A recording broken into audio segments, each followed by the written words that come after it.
Hi, my name is Isabella Johnston, the Intern Whisperer, and today's tip of the week is about how DEI is moving to be more about inclusive leadership. People leaders need to manage and lead their teams and their departments or business through a multicultural and multidimensional lens.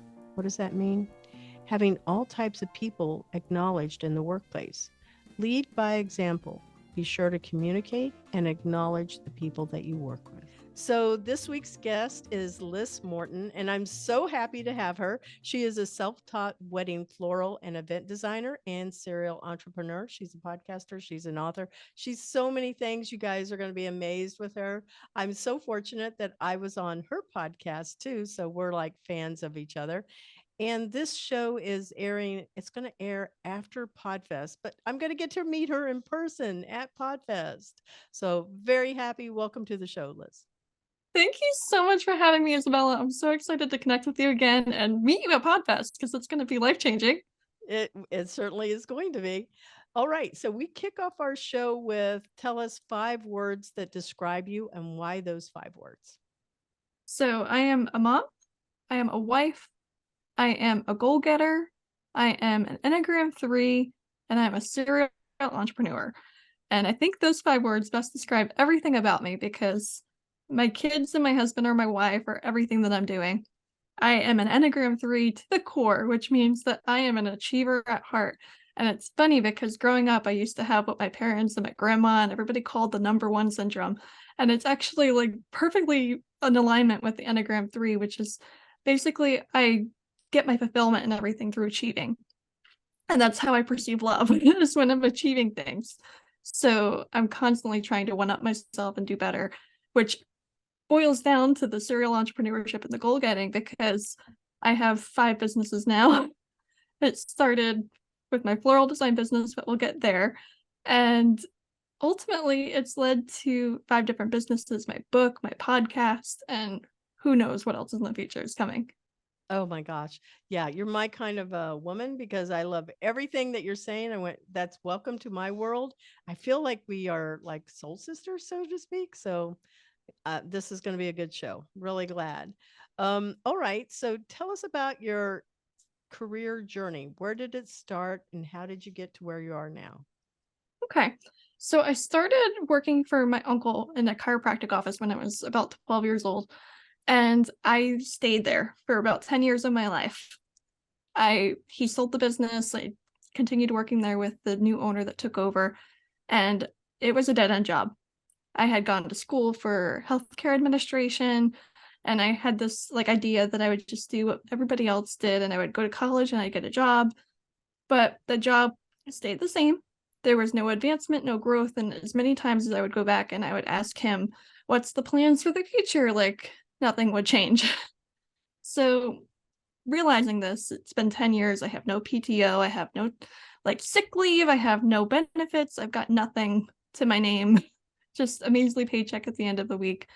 I realized I needed to start my own business. So I thought about what would bring me joy, and the answer was flowers. So I started my first floral design business when I was 22 years old, 23 years old. And at that point, I had no idea what I was doing. I'd never been an entrepreneur before. I had never worked with flowers before as a profession. But I was like, you know what? Like, we'll figure it out if I just start now. So that's what I did. I launched in time for Valentine's Day, and I sold maybe like $800 worth of flowers. I think I spent like $2,000 on flowers, but you know what? It got me moving. It got me in the community. It got me started. And from there, I made 6 figures in my first year of business. I had tried everything. I started with Valentine's Day, and then I did Mother's Day, and I tried prom, and I tried graduation bouquets and pop-up shops and subscriptions and farmers markets. And I really tried to figure out what I wanted to do, and it landed on weddings and events.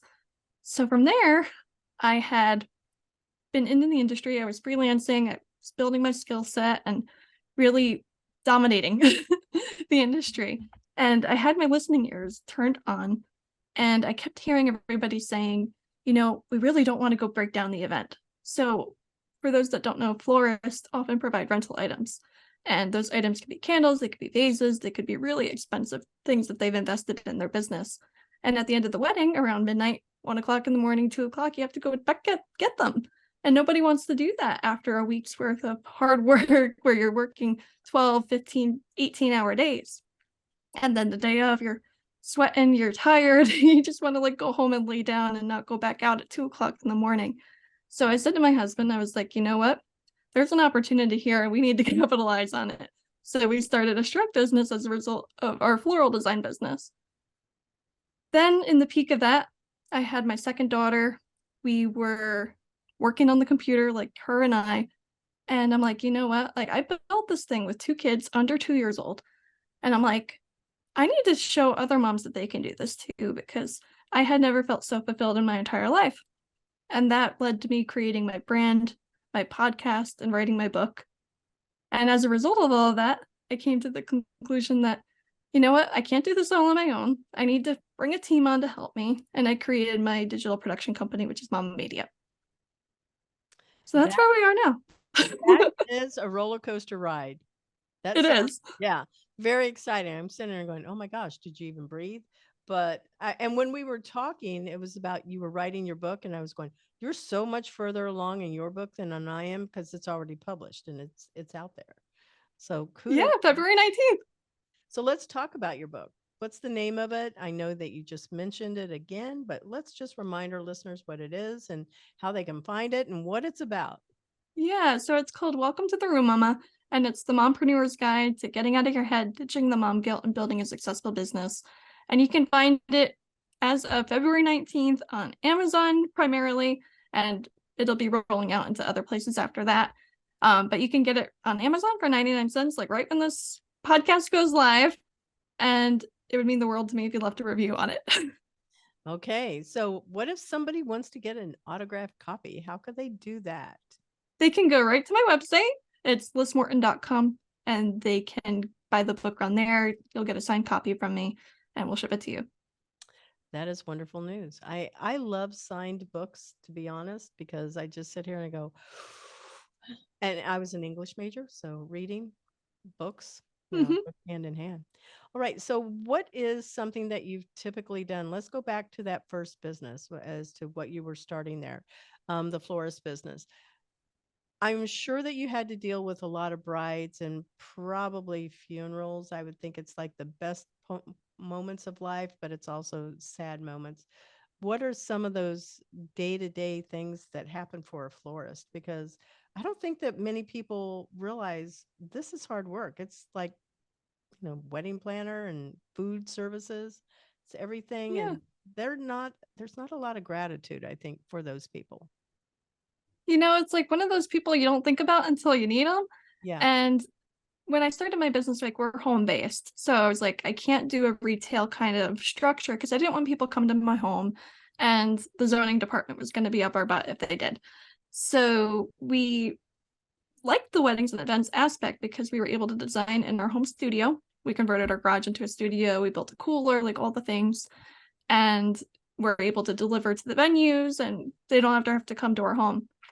We can go to the venues and talk to them if we need to meet them in person or do Zoom meetings. Like it works out really well. So I don't do funerals. That's not like a part of my business, but it's actually a very lucrative income stream for other florists that do them. Mm-hmm. We primarily focus on weddings. And then we also have bouquet preservation where we preserve their flowers after the wedding, if that's a service they wanted to add on. And that's how like other florists and other planners and everything refer us for work that we don't do, like we'll preserve their flowers too. Nice. What goes into that? Because you know what? I think I just hung my stuff upside down and just let it dry. But I'm sure that there's a better way of doing it than the way I did it. Yeah, so you can do that. You can air dry them for sure. But we use what's called silica and we cut the stems off of the flowers and preserve the heads, and it keeps the color, makes them look like they're fresh even though they're dry. And then we put them and encase them in resin. So we're able to create different like serving trays and decorative pieces for the home. We can create like end tables and desks and kitchen tables. Like the sky's really the limit about like what we can create. But it's really fun, especially when we are the florist and preserving their flowers, because we know that we're going to be preserving them and we choose flowers that dry really nicely and hold their color really nicely, as opposed to somebody else that might not pick the right things that preserve really nice. And then we're able to guide them in our selection too. So it works out. So I'm curious. This is my favorite kind of flower. So I like white roses with sometimes a delicate touch of pink in there, but I would pick that. Do roses, do they Mhm. preserve well? I'm so Yeah, they preserve really, really well. The okay. things that don't are succulents, what's called a hypericum berry. Like they brown, like they don't dry. They Yeah, just turn rotten. that's sad. Hmm. Hmm. I don't imagine many people with succulents as part of their bouquet though, but I guess it happens. Yeah, I did one last year that was really cool. She went really like wildflower-esque and wanted all sorts of different textural items, and it was one of my favorite bouquets I ever made. Wow, that sounds really cool. Yeah. Okay, so do you have a favorite wedding story that you like to tell or anything? Because I think those are so, or a funny one, whichever one, Um, without disclosing I who. have one. Yeah, I have one. It was actually the very first wedding that I did, and it almost made me not go into them because it was a family friend that had hired us to do their wedding flowers. It was my very first wedding ever, and it was about $1,000 that they spent. It was only like bridal bouquet and bridesmaids and boutonnieres, and I go and deliver, and they had 8 bridesmaids instead of the 7 that they ordered, and 8 groomsmen instead of the 8 or 7 boutonnieres they ordered. So I had to make them on site in front of everybody, my first wedding ever, and then they were upset that I had charged them to make the extra items. Yeah, so it was an experience, especially as my first wedding ever, because I had gone into, I was like, oh, I'm going to get all these beautiful photos. Like, I'm going to get raving reviews. They're going to share it with everybody all over town. And then they called me the next day and they're like, I don't understand why I'm getting a bill for my flowers. And I'm like, I had to make 2 extra items on site. Like, what do you mean you don't understand? If you went to a restaurant and you ordered 2 extra meals, you'd have to pay for those 2 extra meals. Exactly. So they ended up paying it. They're like, you know what? We're never going to refer you to anybody ever again. You know what? So, Sometimes that sounds like that's an intentional move so that they don't have to do something, or they think they're going to, mhm. because you said something about being friends. So it's like, oh no, Not close enough that I was invited to the wedding. yeah, you can work at the wedding, but not Yeah. at the So wedding. you're not that close. Mm, But it was a good lesson in entrepreneurship. Like, if they were to do that again, like these days, I probably would have just let it go and like not had sent them the invoice, because there's like the gray area in our business where like the customer service aspect like could be could better go. because we'll get more referrals, like as opposed to that. I stand by it, like I don't regret it, but if I would probably do it differently now. Hmm, that's really good to know. What Mhm. is the most important thing that you would tell anybody that's going to start a business? Let's go pull back into that book a little bit. What do you think people should know? I think that they need to know that they just have to start. Like, it doesn't matter how messy it looks, if you think that it has to be perfect. If you start now, you're going to get better over time. And the more that you prolong starting, the more you're just prolonging the outcome that you want. So it's never going to be perfect. Like, I'm going to burst that bubble right now, because you're constantly going to be changing. You're going to be evolving. You're going to be changing the clients that you work with. You're going to be evolving as a brand and as a person. So if you just start now, you're going to drastically improve and get better. And you're just going to see the result come to life. Like, you're going to see the business blossom and bloom into whatever you want it to be. No pun intended there. Yeah. So Chris Kremitzos, he's one of the founders of Podfest that you're going to be coming to. He has a book and he calls it very same philosophy, Start Ugly. So that is like, don't worry about it being perfect. Just get it out there. It's about speed to market more than anything. I feel like it has a lot more to do with like your mindset behind it. Like, as long as you're going into it like trying to serve, nobody's going to be mad if you mess up or you make a mistake. That had happened like once where I delivered some flowers and they didn't look too great like when I got there. So I was like, oh my gosh, let me come back and fix it. And they left me amazing reviews. They're like, she was so wonderful. Like, she came back and fixed it for us. They gave me a tip. Like, it was such a big thing. Like, they were so thrilled like with the customer service aspect. Mhm. So as long as you're going into it with like a service mindset and willing to fix any mistake that you make, you're not going to go wrong. Yeah, I think that that's the key. You are absolutely right. So having a heart for serving those, and remember It always comes back full circle. It really, really does. Mm. Yeah. Handling hard situations, though. Some of the things that I tell, I work with a lot of young talent, and I teach them how to, make sure that they're being competitive in their pricing, and that they're also understanding how to create a bid and how to invoice. Many times people don't know that. I don't know if you covered that in your book, but there's so much to know, right? And so, do you have any good resources that you suggest people use? As far as like building a business, is that what you're Yeah, asking? to start a business. Sorry, I should have added that. Yeah, yeah. Yeah, I think one, I believe in coaching. Like, I believe that you absolutely need to either have mentors or coaches or somebody that you can go to that's done what you want to do so that you can go to them and ask them and learn from them, like as far as their systems, what they're doing as far as like marketing tactics and strategies, like ways that they've gotten into the industry. I think that that's invaluable because it's going to shave years of time off of your learning and mistakes. Um, and then as far as like actually like building the business. Yeah. I use well, for me, I have a tech company. One of them is a tech company. So we use something that's called the business model canvas, but there's always just a plain old business plan. Like Google a Mhm, business plan, and how many things can you find about how to start a business? It's going to be just tons on the internet, right? mhm, So I have favorite things that I like to go to. And down here in Orlando, we have something that's Disney puts, they sponsor a place called Score. Well, they sponsor Score and a bunch of other entrepreneurial efforts that are in there. It's the Entrepreneur Center. And you can go down there and find a bunch of people that can help you to get started. Some of them might be specialty chamber of commerces. Some of them are mhm. SCORE. It's a really older organization, but they have a lot of free templates that people can use. So I Googled a lot, but I also went through programs. And I feel like having, just like you said, a really good mentor and then just being able to focus on customer service, you should do well. The rest you can kind of figure out. Yeah, I'm a big believer in put yourself in the room, like hence the title of the book, like Welcome to the Room Mama, because once you're putting yourself around those people, you sometimes you could pay for them, but you could actually just go out and create the friendships and network with them. Like you don't necessarily have to pay. You can create your own room and host online events or do whatever you can to surround yourself with these people that are going to help you move forward in your life and your business because you 100% become the people that you put yourself around. And if that's a successful entrepreneur or if it's like a college dropout or, whoever you want to be like that's who you become. I don't think you have to go to college, honestly, for, Oh, I, I believe yeah, you. yeah. I agree with that Yeah. wholeheartedly. Yeah, you can find so much online now. You don't have to, and you can get certificates and boot camps and all of those. So, yeah. Now, Coming from somebody that went to school for healthcare administration to do flowers, I agree. I see the correlation though. I People want know, right? they want flowers because it makes them feel better. Uh-huh. Yeah, that's pretty cool.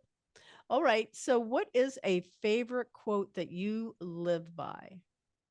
My favorite quote, well, I have two of them, but my favorite has to be nothing changes if nothing changes. Because you cannot complain about something that you're not actively trying to change. And it's literally like Einstein's definition of insanity is like doing the same thing over and over again and expecting something to be different. Nothing's going to change if nothing changes, whether that's you or the actions that you're doing. Right? It's like how many times do you have to hit the Hmm. wall and go, okay, well, I should stop hitting the wall if I want something to change. Yep. That's solid advice. Now, is that your original quote? Because I love it. That was one of the ones that I was thinking. The other was just start because it's never gonna it's never gonna happen if you don't do it. Mm. Well, what is the hardest lesson that you learned that changed your life? Hmm. I think I put that like they just start, right? Like if you don't start now, it's not gonna happen. Right, that was the quote, but the hardest lesson that you ever had to go through. Oh, I think I understand what you're saying. That Yeah, maybe, was that what I said the first time? I don't remember. yeah, that was the quote that you were using when we were talking earlier. But the hardest lesson is usually like, I just sat there like, this is my hard lesson. I'll give you mine. Just like you were saying that it's really nothing changes. I've had to let go of being a perfectionist, and that's really been very hard for me. And I have Mm, struggled with it. And then I came to this place of being in startup life, things move fast.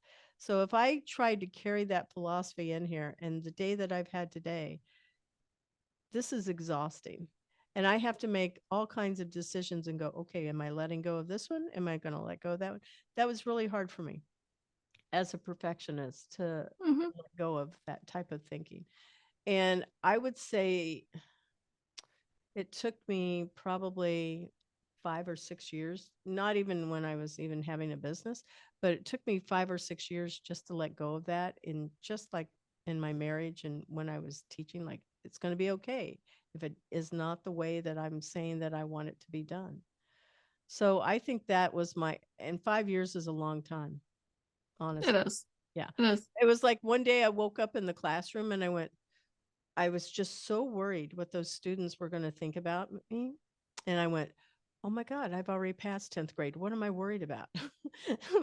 what does it matter what they think? They haven't passed 10th grade. I have all power over their life. So it's kind of like those kind of things. And it's tough. Anyway, I didn't Yeah. know if you had one of those kind of stories too. That's why I was just checking. Yeah. If I had to pick one, it'd probably be kind of similar to yours, like, but in the Enneagram 3, like achieving kind of aspect. You might have Because, to go back and explain what Enneagram is, because I've yeah, heard this, but I don't know if our listeners will know. So what is that? an Enneagram is a personality type. So there's 9 different ones. You can go like online and take a test. You could just like Google like Enneagram test and find out what kind of personality type you are. But I am a 3 at the core, and the description of that is an achiever. And what that really boils down to is that I have to constantly be accomplishing something or doing something and up leveling myself. And that's basically the way that I perceive attention and love. So it's like in school, I would be like getting straight A's and honor roll and presidential list and all of those things because that's how I would get attention from my parents and those around me. So it has translated like my whole life into building the businesses and writing the books and starting the podcast and all of these things, like winning awards, like whatever I can do just to get the attention and the love.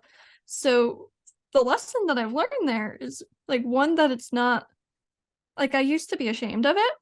And now I know that it's actually kind of a benefit for me because it gives me a never ending drive to accomplish everything that I want.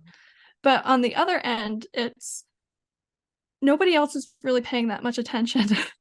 So it gives you a lot of freedom to say, you know what, like, oh, I just made a mistake. Nobody's watching. Mhm. Or maybe that people see it, because you can reach a certain level of notoriety, right? And visibility for sure. But people also go, oh, she's human. It's okay. Mm-hmm. Yeah. So I I think people would see it for sure. And I'm very hyper aware. I'm going, oh my God, they just know that I just messed up. But I go, but they Wait, all, but that's a good thing. yeah, but it's also okay because they know what all of the stuff that's going on. So I think giving permission, right? Learning how to give Mm-hmm. permission to each other, that's important. Yeah, to yourself. Hmm. So what are you most grateful for then? I'm definitely most grateful for my 2 little girls. I actually just had a miscarriage right before Christmas, and I had to have surgery last week to remove the rest of it. So it gave me a newfound like appreciation for them because I had never had to experience that before. And they're definitely every reason that I'm doing what I'm doing. I'm so sorry. Yeah. Thank you. Yeah. You're going to be somebody that many moms will be able to relate to you. And thank you for sharing that also. So you'll probably see that you get a lot more people reaching out to you just because they're going to know that you can relate to what they're experiencing. Thank you. Yeah. It was the most heart-wrenching experience I've ever had. And honestly, like the fact that I'm not crying right now says a lot. I saw an interesting it was an interesting video, and it came through my feed yesterday. And it was for parents that had suffered some kind of a loss of a child. And this hospital had received grant funding to come in and take pictures of that child because it allowed the parents to grieve the way that they wanted to. It Hmm. helped them get closure. And that is something I had never thought about. And I went, wow, that's a progressive hospital to even think about that and to give value to that because these were professionally done pictures, the really cute ones that they also have, Hmm. like little angels that are flying and things like Yeah, that. they are. They are. Yeah. Well, that's super, super special. And again, thank you so much for sharing that. So, we're going to take a moment and we're going to go and acknowledge our new sponsor, Transcend Network. Transcend Network helps early stage startup founders find product market fit through weekly experiments, receive fundraising support, and build a global founder investor network for edtech and the future of work technologies. The Intern Whisperer is affiliated with Employers for Change, and we thank Transcend Network for being a sponsor of our show. So, we are back to the second half because this one is just like a new sponsor for us, and we are so excited to have them as a part of it. We haven't done the professional audio side of it yet.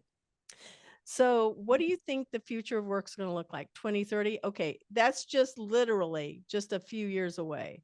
So, the sky's the limit. You can have any answer. Think about whatever you've seen on TV as your favorite sci-fi movie or horror, whatever you've seen. It can be anything you've read. What do you think it's going to look like? Or it can be totally out of your own head. Okay. I don't really think that much is going to change in the next 7 years. Mhm. Like on that kind of note, like as far as like robots or anything like that. But I'm going to be really interested to see what happens like politically, in the Mm. sense that I really feel like there's either a depression or like a civil war coming, because there's two different sides of America. There's the broke, the ones that I've grown up with, like constantly going to work and having nothing to show for it. Like Mhm. working all day, working all week, and then there's everybody that's getting free handouts. Mhm. And I don't know how much longer that can continue before something really bad happens.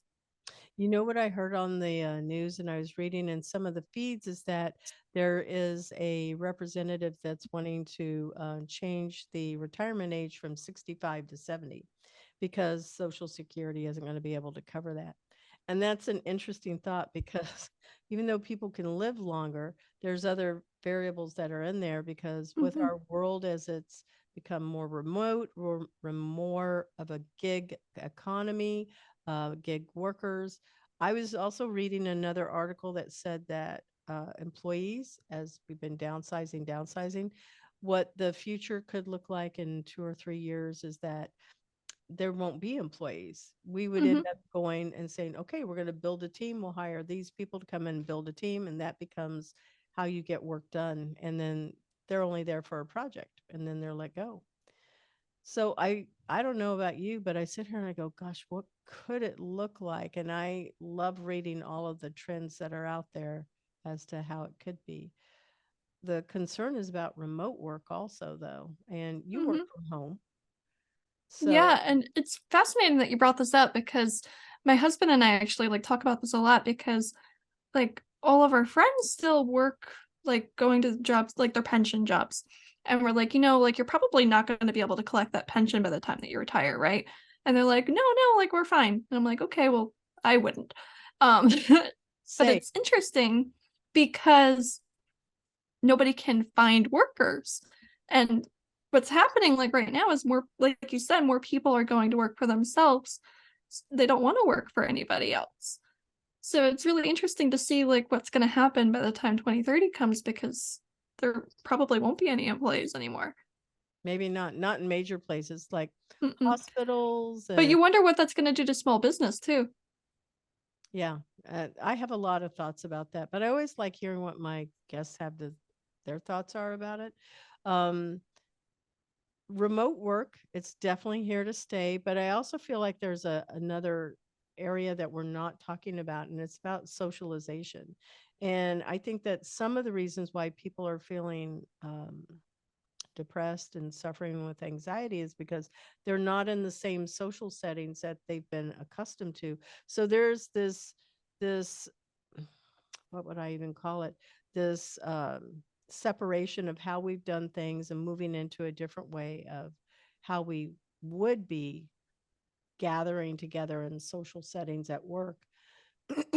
Personally, I feel like we're made for relationships. So Mhm. doing everything online is not necessarily as sensory as being in the same place.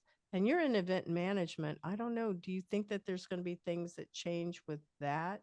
Because I like getting together with lots of people and doing more sensory experiences, where I'm able to shake hands with the person and be able to see things that are going on in the room. It's all on audio. It's really, or video. It's really hard to get that same experience of You're a. right. You're definitely right.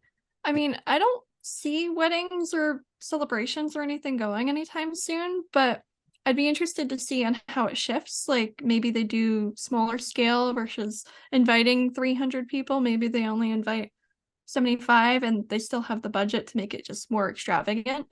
I don't know. Like I'm interested to see what happens. Mm-hmm. Yeah. Yeah, because I don't think it's just even weddings, it's conferences like what we're going Mm-hmm. to this week, right? Podfest. I had two conferences too. One I was trying to do remotely, and it was, not the same experience as being on the floor with people and interviewing them. Whereas going there in person, it's a lot easier to, line 10 people up and just say, hey, what did you think about this? What is it that your company does? It's Mm-hmm. just going to be very, very different. So, robots, I don't know about you. Where do you live? Tell our listeners where you live. I'm in New Jersey. Okay, so here in Florida, we have robots that are in restaurants and that are also delivering food in state parks. And there's even been some that they're experimenting with delivering groceries in like a small radius of town. So, have you seen any robots in place? No. No?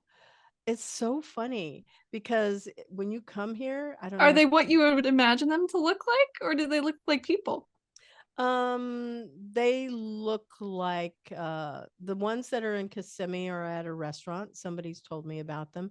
They don't look like a person. They kind of look like a box that they Oh, put your like the food. cartoon style robots that we would Yeah, envision them to look like? and they bring your food to you.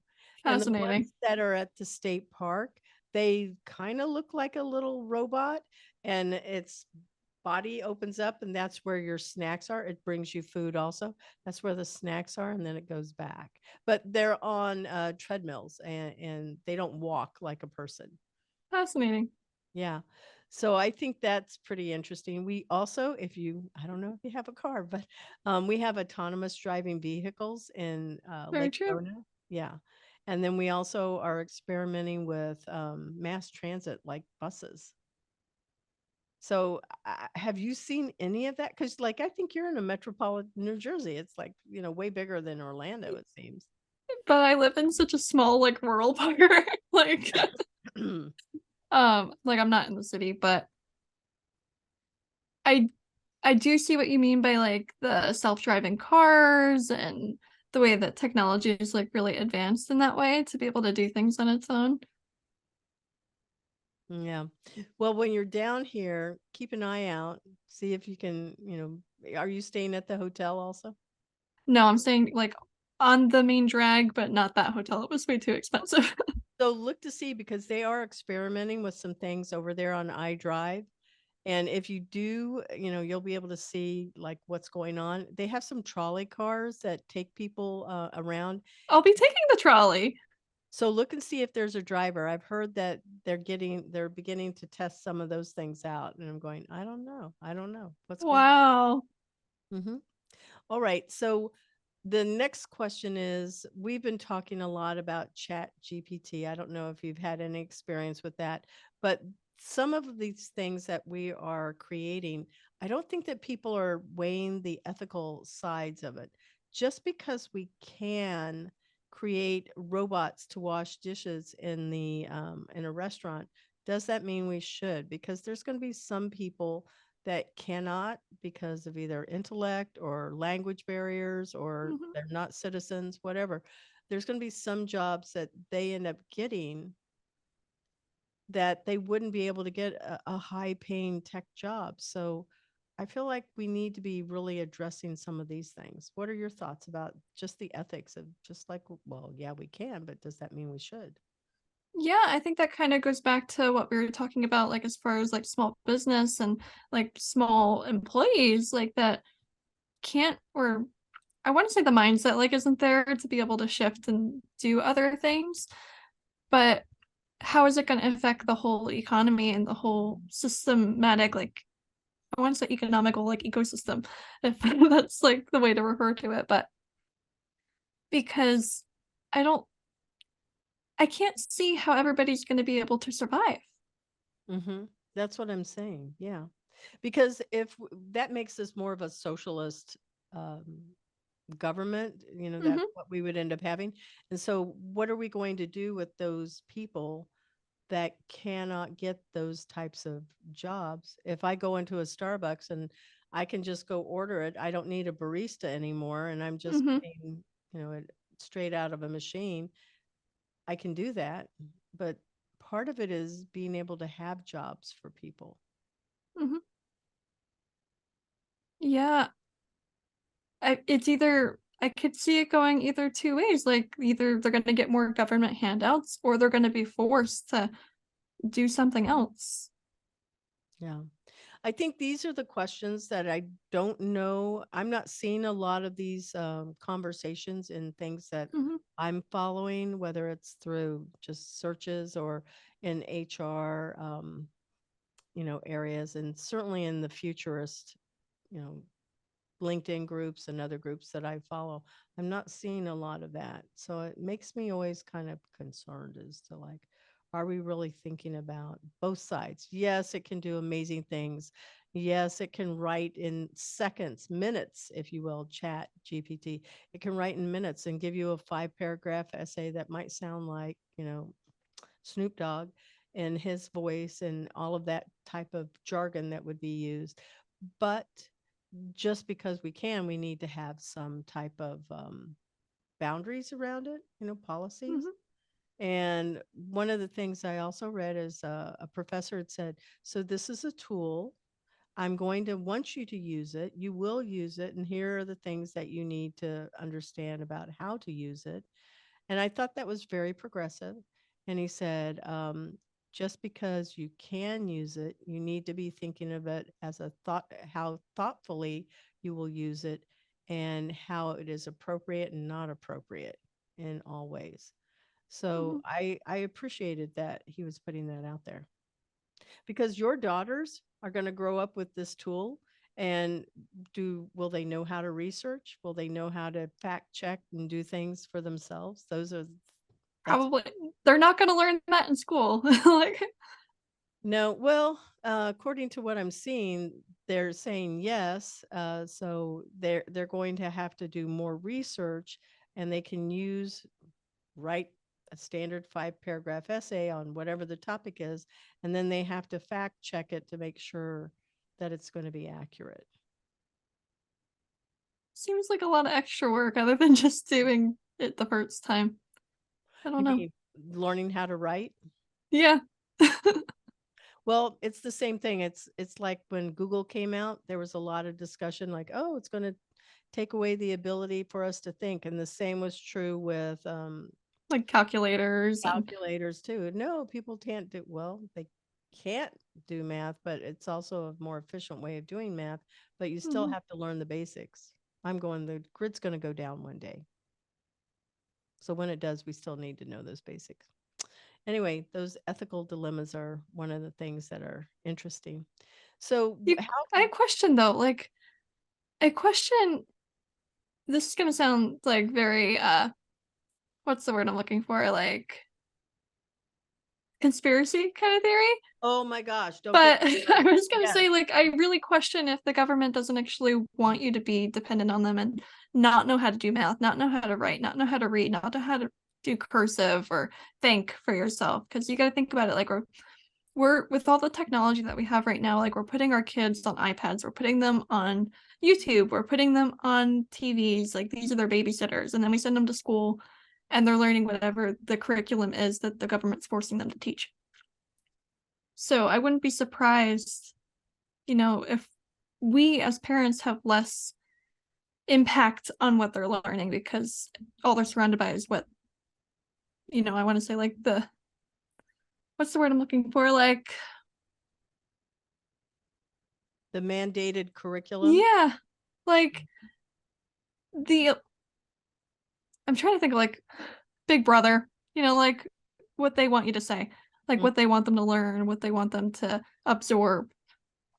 Actually, from what I've seen in the research or the trends that are out there, it will become more customized and people will be doing like remote school, right? So we may not see the standard education route. Everybody would have their own. I read this in another article. They would have their own teacher. So if there's no teachers in the public schools anymore, then everybody that has a child is going to want to hire a teacher to work with their child. So then it becomes more customized and certainly individual. But then you lose the socialization aspect again, right? Yes, and that's the other thing. So you think about, remember when people were doing a lot of homeschooling? Mm-hmm. So same concept, they're teaching them at home, but they had to figure out, well, how do we get our kids around other kids so that they can interact with each other? So the homeschooling group started having, they do have proms, they would have science experiments and field trips that students could go on, even though they were all learning individually at home, but also through some remote methods. It was still giving that socialization experience. I we're made for relationship. I absolutely can't see that we're not going to do that. We're going to have to do that. It's like going full circle. Like I feel like they're putting so many, like, by incorporating all of this and forcing you to go individualized, then they're going to, as parents, we're going to be recreating like mini schools.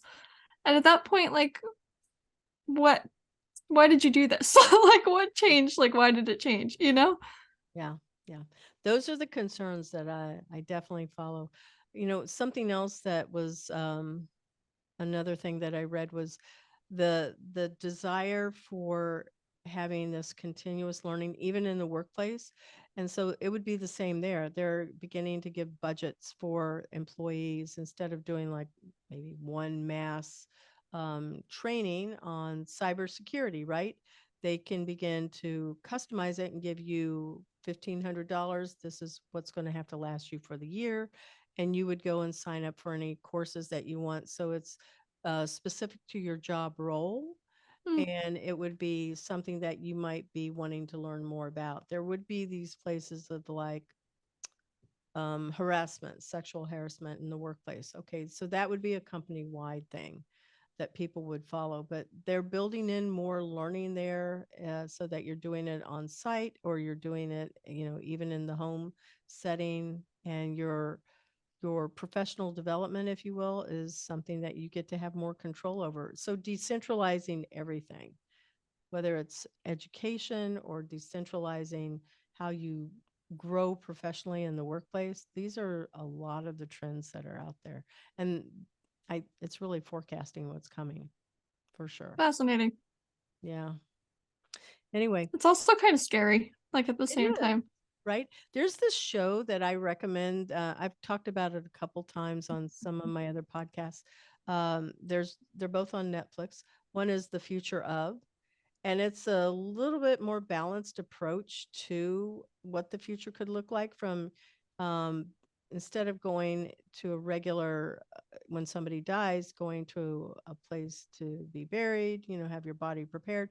They're talking about human composting. There's a number of states that have already approved this. New York was the latest. And that's basically you're getting bundled up and, getting kind of into the dirt and no embalming fluid or anything like that in there. And then you're put into the ball of a tree and then your whole DNA goes. I've seen those. Yeah. Yeah.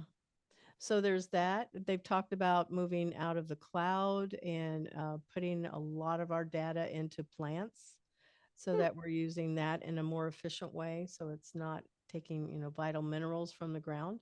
There's a lot that's going on that people are not aware of, but that future of will tell you a lot of the things that are actually happening now, whether it's water or food or clothes or how we are going to school. Like you can see a lot. I think there was 8 episodes. And then the other one is Black Mirror, which is Hmm. also on Netflix, giving shameless plugs. Those are dark. They're really dark. And those will really raise a lot of ethical flags for people. I'm definitely gonna have to watch them. Okay, so if you watch that one with Black Mirror, make sure that you have somebody around you because they're very sci-fi, but you can see going, you know what? I can see that possibly happening. So something to think about. Well, hard to believe we're over here towards almost the end of our show here. What is the best mentoring advice that you want to share with our listeners? And keep in mind, our listeners are from like 22 to 65 plus. They're from all different industries. They're HR professionals as well as CEOs, single CEOs to large companies. So, what is the best mentoring advice that you want to share? The best advice I can say is seriously just start. Like, I can't say it enough. I can't stress it enough. You have to just start. Whatever you want to change, you have to do it. Even if it's messy, even if it's not perfect, even if you're going to mess up, you're going to get better over time if you just start now. Hmm. Just do it. Nike had it right. Mm-hmm. Just do it. And how can our listeners find you? What is your website? I usually share a LinkedIn profile, so we have that. Great. You can find me on lyssmorton.com. It's lyssmorton.com. And you can find everything on there, all of our businesses, my book. You can find the podcast, like everything right over there. Social channels. Yep, everything. Awesome. Well, this has been delightful. I want to thank you so much for being on the podcast. And I look forward to meeting you at PodFest. I'm excited. Thank you again for having me on the show. This has been so much fun. Oh, good. Thank you to our video and editing sponsor, Cat5 Studios. We want to thank our production and editing editor, Josue Gonzalez, and our music by Sophie Lloyd. Visit Employers for Change at www.e4c.tech to learn how you can create real diversity and inclusion culture while scaling your people for the future. Thank you for supporting the Intern Whisperer by subscribing to us on Podbean, or you can find our video on our Employers for Change YouTube and Facebook channels, or you can stream from your favorite podcast channel.